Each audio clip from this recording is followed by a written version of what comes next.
Assalamualaikum warahmatullahi wabarakatuh. Halo teman-teman semua. Di sini saya ingin menunjukkan bagaimana cara untuk menggunakan sistem informasi remunerasi BKD dan SKP yang terintegrasi.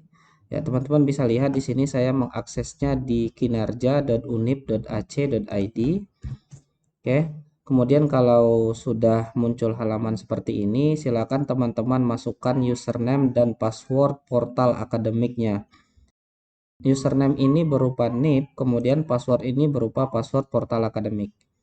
Di sini saya coba untuk masuk ke salah satu dosen, kemudian saya masukkan password portal akademiknya. Nah, kalau sudah seperti ini artinya kita sudah berhasil login ke dalam dashboard dosen.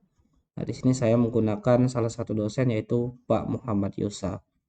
Ya, di sini ada identitas diri, ada informasi golongan, jurusan, rekening, telepon, dan lain sebagainya.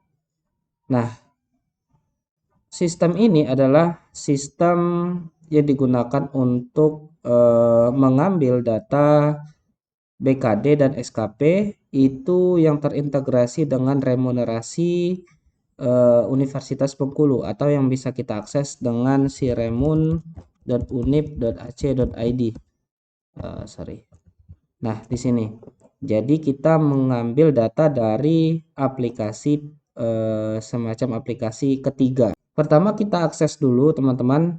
Bisa akses BKD, bisa akses SKP, terserah yang mana yang mau didahulukan. Misalnya di sini kita ingin mengambil data untuk BKD, teman-teman ya.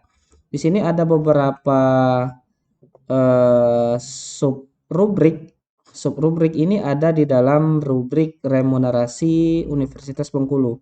Contohnya kita ingin melihat apa saja rubrik dari subrubrik pendidikan. Nah, di sini kita lihat, kita pilih semesternya semester berapa. Misalnya di sini saya lihat semester ganjil 2022-2023, kemudian saya select. Nah, kalau sudah seperti ini, artinya kita sudah bisa melihat rubrik yang ada pada semester ganjil 2022-2023, teman-teman.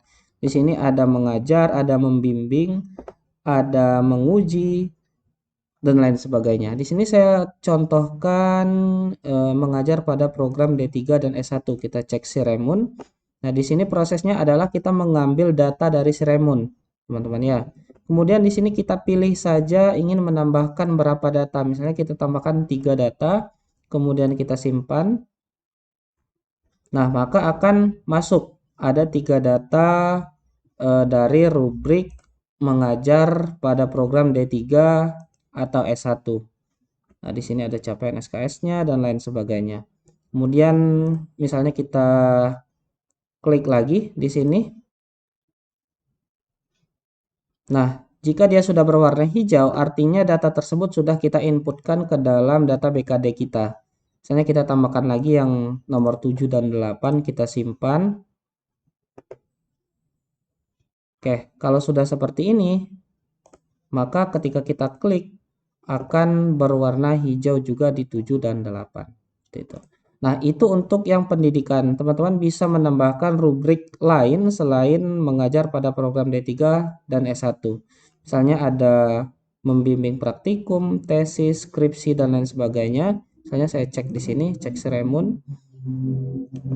Nah, ada 3 data, saya tambahkan 2 misalnya. Nah, maka akan masuk ke dalam data rubrik kita.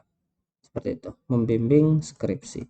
Nah, teman-teman bisa lihat di sini ada penelitian dan pengembangan ilmu, ada pengabdian masyarakat, ada penunjang tridharma perguruan tinggi. Silakan teman-teman pilih kira-kira ada data saya itu di bagian mana, di menu yang mana seperti itu. Nah, itu untuk BKD teman-teman.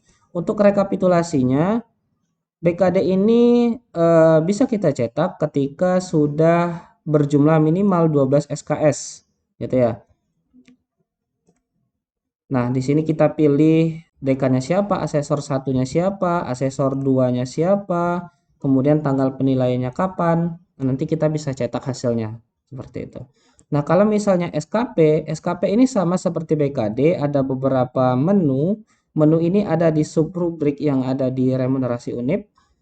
Misalnya di pendidikan, kita pilih semester yang tahun 2020-2021 misalnya. Kemudian kita pilih mengajar program D3S1, kita cek Siremun. Nah, di sini ada beberapa mata kuliah mengajar dari dosen yang bersangkutan, kita pilih nomor 15 dan 16 misalnya. Nah, di sini akan muncul gitu. Nah, untuk yang lainnya, rubrik-rubrik lainnya itu sama seperti tadi. Silakan dipilih yang mana kira-kira ada data teman-teman. Kemudian pilih yang menu-menu lain juga bisa, misalnya penelitian, pengabdian, penunjang tridharma, kewajiban khusus profesor misalnya. Kalau kira-kira punya datanya silakan diklik. Dan kemudian rekapitulasinya di sini teman-teman, kita bisa untuk memilih. Di sini ada jenis kegiatannya, ada pendidikan, ada penelitian, ada pengabdian. Saya sudah menambahkan yang pendidikan, tapi yang penelitian, pengabdian dan lain-lainnya itu masih kosong. Jadi silakan teman-teman isi berdasarkan menu yang ada di samping sini. Gitu. Nah, kalau sudah terisi semua di sini kita tinggal pilih pejabat penilainya siapa, atasannya siapa, tanggal penilaiannya kapan. Nah, nanti hasilnya bisa kita cetak di sini, teman-teman. Oke, mungkin itu saja sekilas informasi tentang bagaimana cara menggunakan sistem informasi remunerasi BKD dan SKP terintegrasi di Universitas Bengkulu. Itu silakan teman-teman explore, dipahami. Saya akhiri. Assalamualaikum warahmatullahi wabarakatuh.